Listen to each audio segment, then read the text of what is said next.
কালুগাঁও সৰলুৱা গাঁৱত আউনীআটী সত্ৰৰ শতাধিকাৰ শ্ৰী শ্ৰী পীতাম্বৰদেৱ গোস্বামীৰ দ্বাৰা ভাগৱত পাঠৰ শুভ উদ্বোধন।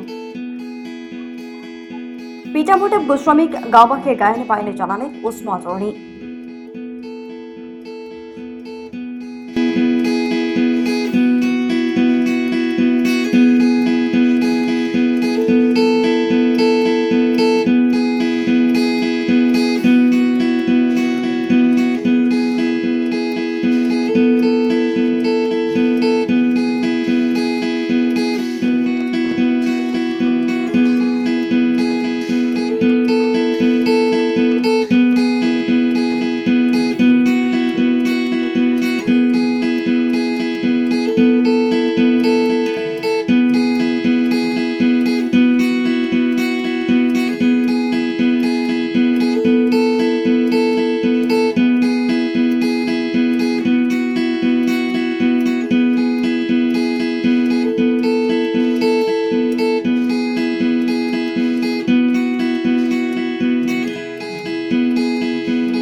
ভৰলুৱা গাঁৱত মাজুলী আউনীআটী সত্ৰৰ শতাধিকাৰ শ্ৰী শ্ৰী পীতাম্বৰদেৱ গোস্বামী শতাধিকাৰগৰাকী গাঁওখনত প্ৰৱেশ কৰাৰ লগে লগে গাঁওবাসীয়ে গায়ন বায়নে জনাইছে উষ্ম আদৰণি। কিয়নো শিৱসাগৰ জিলাৰ কালুগাঁও ভৰলুৱা গাঁৱত দুদিনীয়াকৈ আয়োজিত হৈ আছে ভাগৱত পাঠ অনুষ্ঠান। 11-12 ডিচেম্বৰত ভৰলুৱা গাঁৱৰ বৰনামঘৰত অনুষ্ঠিত হৈ গ'ল ভাগৱত পাঠ অনুষ্ঠান। আজি পুৱাৰ ভাগত সামৰণি পৰে এই অনুষ্ঠানৰ। 11 ডিচেম্বৰত পুৱা মাজুলীৰ শ্ৰী শ্ৰী আউনীআটী সত্ৰৰ শতাধিকাৰ পীতাম্বৰদেৱ গোস্বামীয়ে ভাগৱত পাঠৰ শুভ উদ্বোধন কৰে।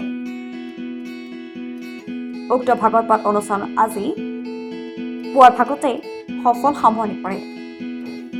আজি আমাৰ ভৰলুৱা গাঁৱৰ বৰনামঘৰত এই অনুষ্ঠানভাগ অনুষ্ঠিত কৰিছে আমাৰ গাঁৱৰ এজন সেৱকীয়ে। তেখেত সদ্যহতে মঙলদৈত কৰ্মৰত অৱস্থাত আছিল। তেখেতৰ মনত এই ভাৱটো পোষণ হৈ আজি শুভদিন শুভক্ষণত এই ভাগৱত পাঠভাগী আয়োজন কৰিছে। দুদিনীয়া কাৰ্যসূচী বুলি আমি ক'ব লাগিব, কাৰণ আজি কাৰ্যসূচী আৰম্ভ হৈ অহা কালিলৈ এই কাৰ্যসূচী সমাপন হ'ব শ্ৰীমদ ভাগৱত পাঠৰ। এই পাঠভাগী শুভাৰম্ভ কৰিবৰ কাৰণে আমি শ্ৰী শ্ৰী আউনীআটী সত্ৰাধিকাৰ প্ৰভুক আমি আমন্ত্ৰণ কৰিছিলোঁ।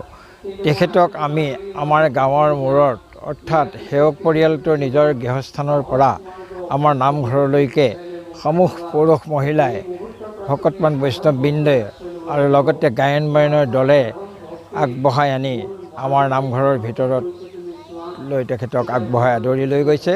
আৰু ইয়াৰ পাছতে আমি আটাইকেইগৰাকী ব্যক্তিক আমি যথাসাধ্য অনুসাৰে অলপমান হ'লেও আমি সন্মান প্ৰদৰ্শন কৰি সম্বৰ্ধনা অনুষ্ঠানো আমি ৰাখিছোঁ। নিউজ ডেস্ক ৰিপৰ্ট সংবাদ 365।